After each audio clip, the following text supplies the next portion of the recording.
Well, Mark, I wanted to thank you for coming to talk, and thank you for participating in Tech at Talk. Thanks for having me. I guess the first question I would have for you, if you could just give us a little overview of Samsung's operations in the United States and what areas that you cover. So Samsung primarily in the United States has two large businesses. One is the consumer electronics, televisions, notebooks, cameras, things like that. And then there is a telecommunications business where we sell infrastructure and mobile handsets. We're the #1 handset provider in the United States, have been for the last, I think, 5 quarters. #1 in television and #1 in Blu-ray sales in the United States. My role there is to look at the technology 3 to 5 years out, see what's coming down the pike, and try to make it all work together. So Samsung is actually, it's not a new name, but it's certainly an up-and-coming name here in the United States. What has been the strategy for the company, and how have you achieved these #1 shares in all these different product categories? So Samsung pretty much has a focus on what the consumer wants. In the past, Samsung has waited for a trend to emerge and then jumped onto that trend and really pushed forward in terms of the technology. So in the future, what we're looking at now is we're the leader. So once you become #1, you have to start inventing the trends rather than following the trends, and that'll be the focus for the next few years.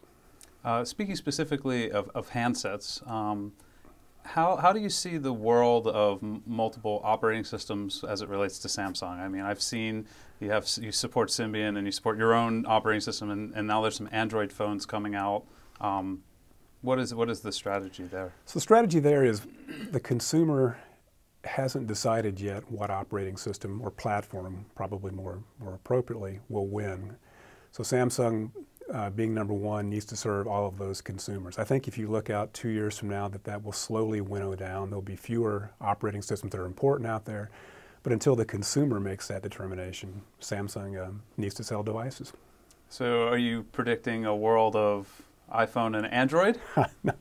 No, I don't know who are going to be the final winners there. I think there will be in the future probably no more than 3 to 5 quote-unquote operating systems or platforms. The real shift is going to be probably in the area of cloud.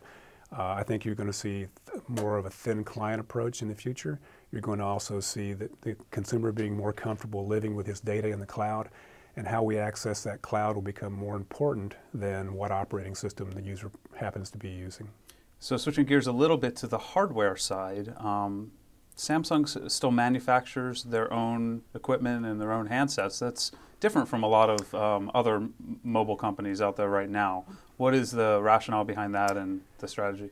So the rationale is Samsung is a very, very large company. I'm not sure how many people are actually there, but it's been largely vertically integrated, doing everything from building ships to building buildings to consumer electronics. Traditionally, we've been able to control our cost and actually get things out faster. Samsung will start a phone and be able to ship that phone 6 to 8 months after inception. You can't really do that if you're scattered over multiple verticals. Great. So switching gears a little bit, just want to talk globally about telecom. I just spent a few months out in Asia, and I wanted to get your views on where the United States stands versus the rest of the world, maybe Europe and Asia in terms of telecommunications and mobile. So it's funny, 10 years ago when I started in this industry, the United States was very far behind in terms of 3G and applications. Japan, Korea were very far ahead of us. Europe was kind of close behind, and the United States was kind of lagging. It's flipped over. I saw some figures at CES that showed that the United States was the #1 consumer of downloaded applications, the #1 user of broadband mobile. The #2 was, I believe, either Japan or China. I can't remember if China was 2 or 3, but the United States was 3 to 4 times ahead of any of those countries. So it's flipped over in the last 10 years from being a follower because of the network rollout to now where we have the network rollout. We have Android, we have iPhone, we have Microsoft. All the application platforms today for mobile have been invented here in the United States. Big change. So you mentioned China. How does Samsung play in China, and is that core to the operation? I'm not as familiar, so disclaimer, I've been at Samsung for 4 months, so I don't really know much about our China operations. I'm focused primarily on North America. So you mentioned CES. Tell us what the coolest parts were from Samsung's perspective. What new products were being brought out, and what were people buzzing about? So disclaimer, I did not make it to the show floor. I spent most of the time in hotel rooms having meetings and with customers and partners. The televisions obviously had a big presence there. 3D was a big talked about topic. We showcased a lot of our next generation LED televisions.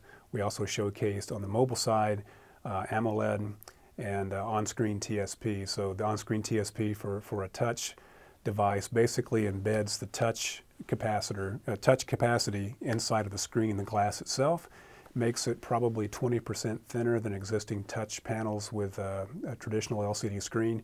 So 20% thinner phone. We can either make thicker batteries for longer battery life, or actually pass that on to consumers and have a very, very thin cell phones.